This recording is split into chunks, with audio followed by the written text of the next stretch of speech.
নরসিংদী মনোহরদী উপজেলার বাসিন্দা শাহিনুর কামাল সোহেল একসময় চাকরি করতেন কাতার এয়ারওয়েজের ইলেকট্রিক টেকনিশিয়ান হিসেবে। পারিবারিকভাবে ২০২০ সালে কিশোরগঞ্জের তাকিয়া ইসলাম ময়নার সঙ্গে বিয়ে হয় তার। তাদের ঘরে রয়েছে ৪ বছর বয়সী একটি কন্যা সন্তানও।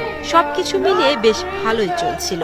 তবে হঠাৎ ২০২২ সালে জিভিএস নামক এক বিরল ভাইরাসে আক্রান্ত হয়ে কোমর থেকে নিচের অংশ পঙ্গু হয়ে যায় সোহেলের। সুস্থ হওয়ার আশায় জমানো ৩২ লাখ টাকা ব্যয় করলেও পুরোপুরি সুস্থ হতে পারেননি তিনি।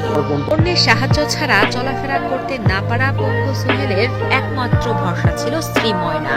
তবে গত প্রায় ৪ মাস আগে সেই স্ত্রীও পঙ্গু স্বামীকে ফেলে রেখে চলে যান বাবার বাড়ি।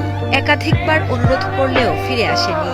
টিকটকে মগ্ন আর পরপুরুষের সাথে কথোপকথনের ফলেই অসুস্থ স্বামীকে ফেলে রেখে চলে গেছেন বলে জানান সোহেল ও তার পরিবার।